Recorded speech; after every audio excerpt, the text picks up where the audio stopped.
Video में बात होने वाली केवल और केवल एक ही स्टॉक के बारे में, जो कि है टाटा मोटर्स। यस, आज के दिन की बात करें तो टाटा मोटर हर किसी के जबान के ऊपर आप लोगों को इसका नाम जरूर देखने को यहाँ पे मिल रहा है, और कारण भी कुछ ऐसा ही है। बिकॉज टाटा मोटर की अगर हम लोग बात करें, काफी समय के बाद एक बहुत अच्छी खासी गिरावट दिखाते हुए देखने को मिल रहा है। मतलब आज की निफ्टी के टॉप लूजर की बात करें तो टाटा मोटर लीड कर रहा है, उसमें लगभग 6.25% की गिरावट टाटा मोटर ने यहाँ पे दिखाई है।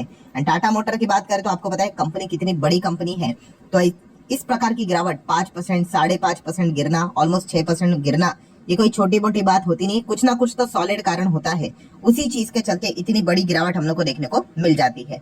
सो डेफिनेटली टाटा मोटर का जो स्टॉक है आज के दिन इतना ज्यादा क्यों गिरा, एंड उसके पीछे के क्या एक्चुअल कारण है, वही आपके सामने यहाँ पे मैं रखने वाला हूँ। तो बेसिकली अगर हम लोग बात करें दोस्तों, तो टाटा मोटर गिरने के पीछे के कारण है चार। यस, ये चार कारण के चलते हम कह सकते हैं कि टाटा मोटर में हम लोग को एक कमजोरी देखने को यहाँ पे मिल चुकी है। एंड उसी के साथ साथ अब आगे क्या होगा, ठीक है, एंड कौन सी चीजों के ऊपर हम लोगों ने फोकस रखना चाहिए, इन सभी चीजों के ऊपर हम लोग अच्छे तरीके से यहाँ पे बातचीत करने वाले हैं। तो चलिए स्टार्ट कर लेते हैं दोस्तों पॉइंट नंबर 1 के साथ। पॉइंट नंबर 1 मतलब चार रीजंस क्या है।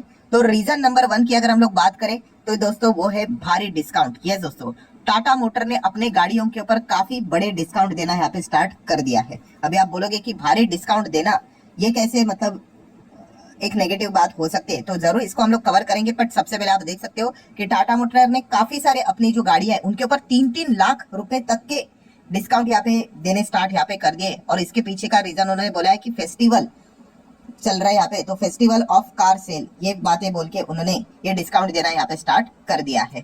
पर दोस्तों यहाँ पे मैं आप लोगों को बताना चाहूंगा, इसके पीछे का एक्चुअल कारण है इन्वेंट्री। यस, इन्वेंट्री मतलब यहाँ पे गाड़ियां बिक नहीं रही है, ठीक है, एंड इसी चीज के चलते ये भारी डिस्काउंट यहाँ पे देना पड़ रहा है। अगर आप इस चैनल को रेगुलरली अच्छे से फॉलो करते हो तो ये वाला एक पॉइंट मैंने कवर किया था, ठीक है। अगर आप चाहो तो इसको नोट करके भी रख सकते हो। देखिए, अगर कंपनी को अपनी गाड़ियां बिकवाने के लिए, ठीक है, इस प्रकार के अगर डिस्काउंट देना पड़ रहा है, ये कभी भी अच्छी बात मानी नहीं जाती है। अभी इसका अर्थ ये नहीं होता है भाई कि धंधा जीरो हो गया, सब कुछ जीरो हो गया, नहीं। बट हाँ, अभी का जो फेज हम लोग को देखने को मिल रहा है, ठीक है, एटलीस्ट हम लोग टाटा मोटर की बात करें, आई नो काफी सारे लोग कहेंगे सर थोड़ी ना सिर्फ टाटा मोटर की यहाँ पे ऐसी हालत हम लोग को देखने को मिल रही है। अगर हम लोग फाड़ा की रिपोर्ट की बात करें, ठीक है, तो ओवरऑल हम लोग को पैसेंजर व्हीकल में ही ये दिक्कतें देखने को मिल रही है। आप देख सकते हैं पैसेंजर व्हीकल के जो डीलर्स है वो यहाँ पे काफी स्ट्रगल कर रहे हैं with the inventory worth of 73,000 crore. इतना ज्यादा इन्वेंट्री यहाँ पे पड़ा हुआ है, ठीक है। इन्वेंट्री पड़ा हुआ है मतलब इतनी गाड़ियां बिक ही नहीं रही है, ठीक है, गोदाम में पड़ी हुई है, आप चाहो तो ऐसा भी कह सकते हो। एंड उसी को निकालने के लिए वो यहाँ पे क्या कर रहे हैं, आपको अलग अलग स्पेशल डिस्काउंट यहाँ पे दे रहे हैं। ये बिजनेस पॉइंट ऑफ व्यू से कभी भी अच्छी बात नहीं मानी जाती है, ठीक है। ये आप क्यों कर रहे हो, क्योंकि आपकी गाड़ी नहीं बिक रही। मान लो अगर सुपर डुपर हिट डिमांड चल रहा है, ऐसा मान लो कि आपकी 100 गाड़ियां है आपने बनाई हुई और डिमांड चल रहा है लगभग 120 का, मतलब ज्यादा डिमांड चल रहा है, तो क्या आप डिस्काउंट दोगे? बिल्कुल नहीं दोगे। क्यों? क्योंकि आपकी गाड़ी के डिमांड जबरदस्त चल रहे करके, ठीक है। बट अगर आपके इस पे 100 गाड़ियां पड़ी हुई है और डिमांड है केवल 40 का, तो आप क्या करोगे? तो आप ऑब्वियसली 40 गाड़ियां तो बिक जाएंगी, बचे हुए 60 का क्या करोगे?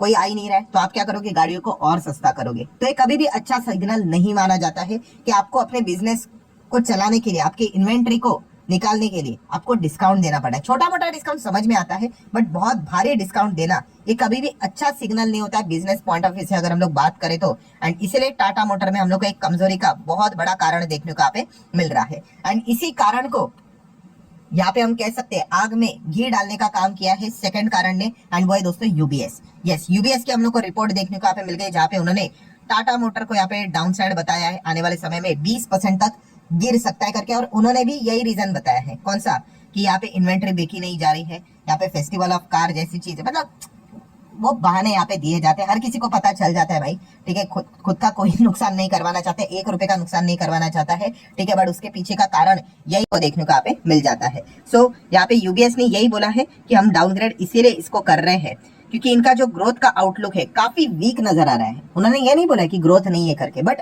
काफी वीक। जैसे कि आपको मैंने हमेशा बताया है कि कोई भी स्टॉक रॉकेट बनेगा नहीं बनेगा, ये एक ही चीज के ऊपर डिपेंड करता है, वो होता है ग्रोथ। कितना जबरदस्त ग्रोथ दिखाता है वो मैटर करता है। अगर आप 1-2% की ग्रोथ दिखाओगे, बोलने के लिए वो ग्रोथ ही है, बट इतना स्टॉक में कोई परफॉर्मेंस नहीं रहेगा। अगर आपको एकदम अपना स्टॉक रॉकेट बनाना है तो आपको एक्सपोनेंशियल ग्रोथ दिखानी पड़ती है, एकदम ही आउट ऑफ बॉक्स ग्रोथ दिखानी पड़ती है, तब जाके आपका स्टॉक एकदम रॉकेट बनता है, जो कि टाटा मोटर ने अभी तक दिखाया है परफॉर्मेंस। बट यहाँ से अगर हम लोग बात करें जिस प्रकार की सिचुएशन करंट लेवल पे देखने को तो एटलीस्ट यहाँ पे मिल रही है, ठीक है, तो आने वाले समय में यूबीएस का ये मानना है कि ग्रोथ यहाँ पे काफी वीक नजर आ रही है, इसीलिए हम लोग इसको यहाँ पे डाउनग्रेड कर रहे हैं। एंड टारगेट की बात करें तो उन्होंने 825 का टारगेट यहाँ पे देके रखा हुआ है, वही उन्होंने रिटेन करके रखा हुआ है, ठीक है। अभी ये सच होगा झूठ होगा वो तो आने वाले समय में यहाँ पे पता चल जाएगा। देन अगर हम लोग बात करेंगे दोस्तों कारण नंबर 3, तो दोस्तों वो है कॉम्पिटिटर्स। यस, जैसे मैंने हमेशा आप लोगों को बताया है कि अगर आप किसी भी कंपनी में जाते हो तो प्लीज केवाईसी भी करना। केवाईसी मतलब यहाँ पे शेयर बाजार के हिसाब से नो योर कॉम्पिटिटर्स, ठीक है। आपको जरूर ये चीजें पता होनी चाहिए। ये भी मैंने आप लोगों को ये पॉइंट भी काफी बार सिखाया है कि अगर आपके पास कोई भी कंपनी है उसके तो क्वार्टरली रिजल्ट पढ़ने ही पढ़ने हैं, प्लस उसी के साथ साथ उसके जो कॉम्पिटिटर है उसके भी क्वार्टरली नंबर्स आप लोगों ने पढ़ने हैं, मैनेजमेंट की कॉमेंट्री सुननी है, गाइडेंस सुनने हैं, ठीक है, क्योंकि उसी के साथ तो आपकी लड़ाई है कि कौन आगे जाएगा करके। एंड अगर हम लोग बात करें जो तीसरा रीजन देखने को यहाँ पे मिल रहा है वो कॉम्पिटिटर के और से ही देखने को मिल रहा है। मतलब टाटा मोटर की अगर हम लोग धड़कन की बात करें, दिल की बात कर ले, तो आपको बताइए वो क्या है। Yes, Jaguar and land rover, ठीक है। टाटा मोटर का सबसे बड़ा बिजनेस जेएलआर के और से ही आता है, जो कि इनके लग्जरी गाड़ियां है। एंड अगर लग्जरी गाड़ियों के सेगमेंट में बात करें इनका कंपटीशन किसके साथ चलता है। यस, फॉक्सवैगन की बात करें, BMW की बात करें, इनके साथ इनका कंपटीशन चलता है। एंड इन्होंने जो अभी के गाइडेंस यहाँ पे पेश किए हैं वो काफी अच्छे गाइडेंस नहीं है। मतलब अगर हम लोग यहाँ पे बात करें दोस्तों, जैसे कि फॉक्सवैगन की अगर हम लोग बात करें तो उन्होंने पहले अपने जो मार्जिन के गाइडेंस यहाँ पे दिए थे वो और भी उन्होंने रिसेंटली कट किए थे। मतलब पहले उन्होंने बोला था 7 to 7.5% के गाइडेंस उन्होंने दिए थे, जो कि उन्होंने बाद में कट करके 6.5 से 7% के आसपास बोल दिए। मतलब इतना बिजनेस कुछ खास नहीं चलेगा, ये उनका एक मानना है। किसका? फॉक्सवैगन का। एंड देन अगर हम लोग BMW की भी बात करें तो BMW ने भी सेम ऐसे ही चीजें यहाँ पे बोली है, जो कि आप उनके ऑफिशियल वेबसाइट के ऊपर जाके देख सकते हो। ये तो बात उन्होंने काफी सोफिस्टिकेटेड लैंग्वेज में बोली। BMW group adjust the guidance for the financial year 24, ठीक है। अभी एडजस्ट मतलब यहाँ पे उन्होंने चेंज किया है, और चेंज की बात करें तो बहुत ही नीचे उन्होंने गाइडेंस लाए हैं। जैसे कि आप देख सकते हैं पहले उन्होंने बोला था कि उनका इबिट मार्जिन रहेगा अर्निंग बिफोर इंटरेस्ट टैक्स वो 8 से 10% तक रहेगा उसके बीच में, जो कि चेंज करके अभी उन्होंने 6 से 7% कर दिया है। मतलब काफी कम कर दिया है, ठीक है। एंड उसी के साथ साथ ROCE की बात करें, रिटर्न ऑन कैपिटल एम्प्लॉयड की बात करें, वो भी उन्होंने एंटीसिपेट किया था, अंदाजा लगाया था 21 to 26%, वो घटाकर उन्होंने अभी 14 to 16% तक यहाँ पे बात बोल दी है, ठीक है। अभी इसके पीछे काफी सारे कारण है, बीच में हम लोगों ने देखा भी था। BMW की बात करें, अभी रिसेंटली खबर, अगर आप ऑटोमोबाइल सेक्टर में अपडेटेड रहते हो तो आपको पता है उन्होंने काफी सारी गाड़ियां वापस बुला ली है। कुछ तो इश्यूज देखने को मिल रहे हैं, ब्रेक से रिलेटेड इश्यूज देखने को मिल रहे हैं, तो इसी चीज के चलते कुछ ना कुछ तो खर्चा अभी आएगा ही, वो तो इन्हीं को एडजस्ट करना पड़ेगा। ये one of the strong reason भी बताया जा रहा है कि इसी चीज के चलते उनको क्या करना पड़ रहा है, अपने गाइडेंस को रिवाइज भी करना पड़ रहा है। तो इसी चीज के चलते, मतलब बोलने का मकसद क्या है दोस्तों यहाँ पे, कि यहाँ पे इनके कॉम्पिटिटर अपने गाइडेंस को यहाँ पे रिवाइज कर रहे हैं। एंड उसी के साथ साथ वन ऑफ द एक स्ट्रॉन्ग रीजन भी बताया यहाँ पे जा रहा है, वो कौन सा है कि उन्होंने बोला है कि चाइना में इनका डिमांड काफी वीक देखने को मिल रहा है। ये एक इशू है। देखिए ये वाला तो इशू है ही, जो कि मैंने आप लोगों को यहाँ पे बताया कि गाड़ियां वापस बुला ली है, ब्रेक से रिलेटेड इश्यूज है, बट चाइना में भी डिमांड वीक देखने को मिला है। चाइना से रिलेटेड अगर हम लोग बात करें दोस्तों तो Jaguar and land rover China में बहुत बड़ा मार्केट लेकर चलता है, ठीक है। यूरोप में तो है ही है, यूके की बात करें तो, प्लस उसी के साथ साथ जेएलआर की बात करें तो चाइना इनका बहुत बड़ा मार्केट है। सो टाटा मोटर ने कुछ ऐसा नहीं बोला है कि हमारा परफॉर्मेंस चाइना में खराब रहेगा करके, बट इनके जो कॉम्पिटिटर्स है वो यहाँ पे ये बात बोल रहे हैं कि चाइना में हमारी गाड़ियां नहीं बिक रही है, ठीक है, इतना अच्छा परफॉर्मेंस नहीं देखने को यहाँ पे। बहुत सारे लोग ईवी के और ज्यादा फोकस कर रहे हैं वहां पे, तो BYD मोटर्स है, आप सभी लोगों को पता ही है, ठीक है। इस चीज के चलते इनके नॉर्मल पेट्रोल डीजल की जो गाड़ियां है चाइना में स्ट्रगल कर रही है। एंड जेएलआर की बात करें तो चाइना में पेट्रोल डीजल वाला ही काम चलता है, तो ये मान के चल रहे हैं कि शायद से जेएलआर के आने वाली जो कॉमेंट्री रहेगी, टाटा मोटर के आने वाली कॉमेंट्री रहेगी, जो की क्वार्टर अभी जो हम लोगों को अगला वाला देखने को यहाँ पे मिलने वाला है, ठीक है, सेकंड वाला, तो वहां पे हम लोग डेफिनेटली कह सकते हैं कि जेएलआर की जो कमेंट्री रहेगी काफी हम लोग को वीक देखने को मिल सकती है, अनुमान है।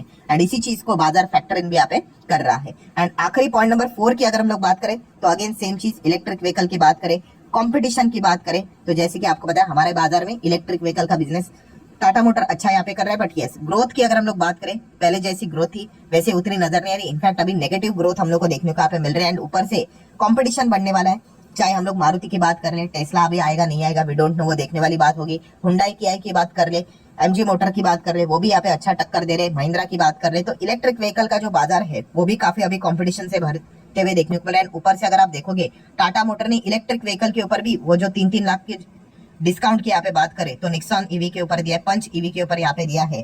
ठीक है, तो बताने का मकसद क्या है, ईवी गाड़ी की भी अगर हम लोग बात करें, इन्वेंटरी लगातार बढ़ते हुए देखने को यहाँ पे मिल रही है। सो इन सारी चीजों को अगर आप लोग यहाँ पे जोड़कर देख लोगे 1+2+3+4 ये जो रीजन है, इन्हीं चीज के चलते टाटा मोटर के शेयर में आज के दिन हम लोग को काफी अच्छी कमजोरी देखने को मिली है, गिरावट देखने को यहाँ पे मिली है। सो सबसे इंपॉर्टेंट चीज क्या है अभी, व्हाट नेक्स्ट, अभी आगे क्या यहाँ पे होना चाहिए, किस चीज के ऊपर फोकस रखना चाहिए। तो सबसे पहले तो अगर हम लोग बात करें कि बाकी अभी इनके और भी कॉम्पिटिटर जो हम लोग को देखने को मिल जाते हैं, ठीक है, उनकी क्या कोई कमेंट्री आती है, गाइडेंस क्या आती है, उसके ऊपर आपको फोकस रखना पड़ेगा। एंड उसके बाद जो हम लोग को नंबर देखने को मिलेंगे, अभी अप्रैल मई जून Q1 हो गया, जुलाई अगस्त सितंबर, ठीक है, अभी ये सितंबर खत्म हो जाएगा तो Q2 के रिजल्ट देखने को मिल जाएंगे। ठीक है, तो Q2 में टाटा मोटर का परफॉर्मेंस क्या रहेगा, मतलब मैनेजमेंट की कमेंट्री क्या रहेगी, गाइडेंस क्या रहेगा, जेएलआर को लेकर, टाटा मोटर को लेकर, इलेक्ट्रिक व्हीकल को लेकर, ये काफी इंटरेस्टिंग रहने वाला है।